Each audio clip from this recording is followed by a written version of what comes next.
Assalamualaikum warahmatullahi wabarakatuh.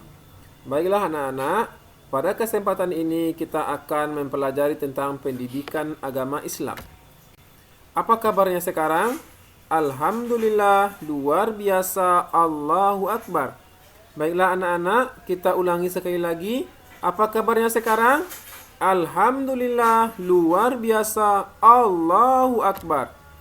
Sebelum kita memulai pelajaran, ada baiknya kita berdoa sebelum belajar terlebih dahulu, agar semua kegiatan pembelajaran nanti diridhoi oleh Allah Subhanahu wa taala. Mari kita berdoa bersama-sama. Bismillahirrahmanirrahim. Raditu billahi rabba wa bil islami dina wa bi Muhammadin nabiyya wa rasula.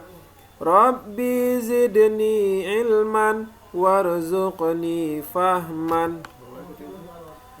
Pada kesempatan ini kita akan membahas tentang keteladanan Nabi Muhammad sallallahu alaihi wasallam dan sahabatnya.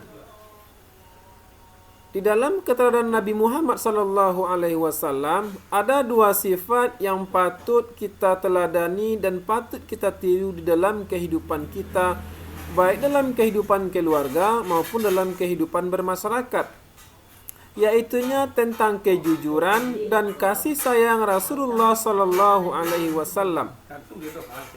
Di dalam kejujuran dan kasih sayang Rasulullah sallallahu alaihi wasallam ada 4 poin yang akan kita bahas pada kesempatan ini.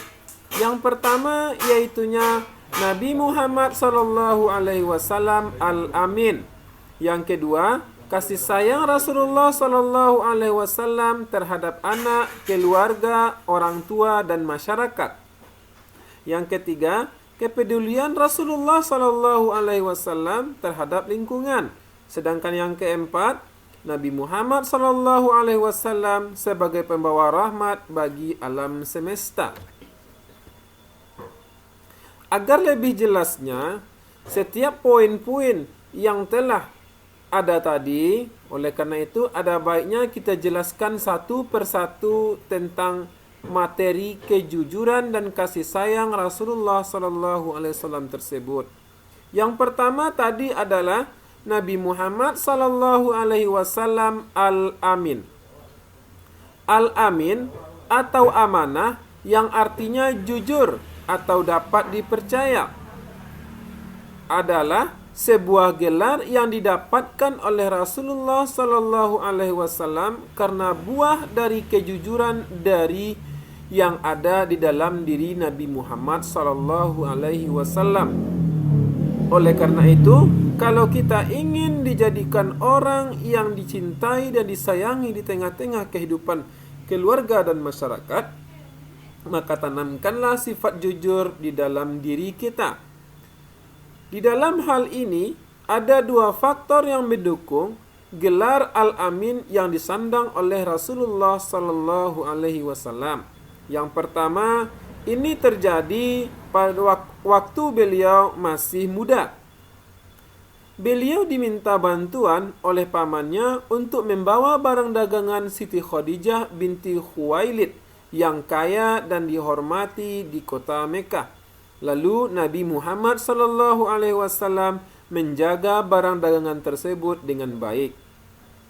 Yang kedua, yaitunya tentang peletakan batu Hajar Aswad, di mana pada saat itu terjadinya perselisihan antara pemuka kabilah tentang peletakan batu Hajar Aswad ke tempat semulanya. Karena pertentangan tersebut dan perselisihan tersebut, para pemuka-pemuka kabilah mempercayakan kepada Nabi Muhammad untuk meletakkan batu Hajar Aswad tersebut kepada tempatnya. Namun Rasulullah SAW menolak dan memberikan saran kepada para pemuka-pemuka kabilah tersebut dengan cara Rasulullah mengambil sebuah selendang dan membentangnya, lalu meletakkan batu Hajar Aswad tersebut di atas selendang tersebut. Dan setelah itu Rasulullah SAW memerintahkan kepada para pemuka-pemuka kabilah yang berselisih tersebut untuk memegang ujung-ujung kain tersebut. Anak-anak bapak yang bapak cintai, sedangkan yang kedua adalah kasih sayang Rasulullah Sallallahu Alaihi Wasallam terhadap anak, keluarga, orang tua, dan masyarakat. Ingatlah bahwa anak, keluarga, orang tua, dan masyarakat merupakan satu kesatuan yang tidak dapat dipisahkan. Oleh karena itu, kita harus menanamkan rasa kasih sayang seperti yang telah dicontohkan oleh Rasulullah Sallallahu Alaihi Wasallam. Di dalam hal ini, Rasulullah Sallallahu Alaihi Wasallam mencontohkan kepada kita dengan cara yang pertama, beliau senang kepada putrinya yang bernama Fatimah dengan cara senantiasa menggendong putrinya sewaktu masih kecil dan senantiasa memberikan nasihat-nasihat sewaktu Fatimah telah dewasa. Yang kedua, terhadap keluarga, beliau mencontohkan kepada cucunya yang bernama Hasan dan Husain, beliau senantiasa mencium dan menyayangi kedua cucunya tersebut. Sedangkan kepada kedua orang tua, Rasulullah sallallahu alaihi wasallam selalu menghormati kedua orang tuanya. Yang keempat, Rasulullah sallallahu alaihi wasallam mencontohkan kepada kita jangan menyakiti hati ataupun perasaan orang lain ataupun orang-orang yang ada di sekitar kita. Anak-anak bapak yang bapak cintai, oleh karena itu, marilah kita bersama-sama untuk menebarkan rasa kasih sayang kita di dalam kehidupan bermasyarakat. Yang ketiga, kepedulian Rasulullah Sallallahu Alaihi Wasallam terhadap lingkungan. Di dalam hal ini, Rasulullah Sallallahu Alaihi Wasallam mencontohkan kepada umatnya agar senantiasa menghemat dalam mempergunakan air. Itu terbukti pada anjuran beliau agar kita tidak berlebihan dalam pemakaian air dalam berwudu. Kenapa Rasulullah menegaskan agar menghemat air? Karena di zaman itu air sangatlah sulit didapatkan. Terlebih kota Mekah adalah kota yang kering, kota yang tandus dan penuh dengan yang namanya padang pasir. Oleh karena itu, marilah kita pergunakan air dengan secukupnya, jangan kita cemari dan jangan kita rusak, karena air merupakan kehidupan yang sangat diharapkan. Yang kedua yaitunya Nabi Muhammad SAW mengajarkan agar kita tidak melakukan kerusakan di muka bumi. Karena bumi adalah tempat kita hidup, oleh karena itu harus kita jaga dengan cara melestarikan hutan dan tidak menebang pohon sembarangan. Kenapa demikian?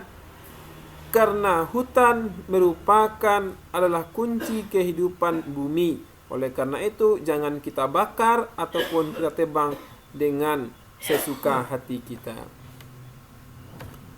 Yang keempat yaitunya Nabi Muhammad sallallahu alaihi wasallam sebagai pembawa rahmat bagi alam semesta. Hal ini tunjukkan kepada 4 poin.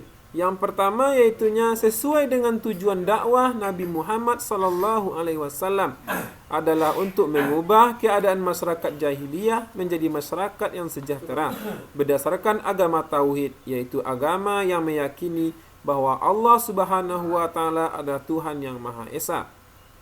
Yang kedua, menanamkan akhlak terpuji yang membawa kebaikan manusia hidup di dunia hingga akhirat nanti.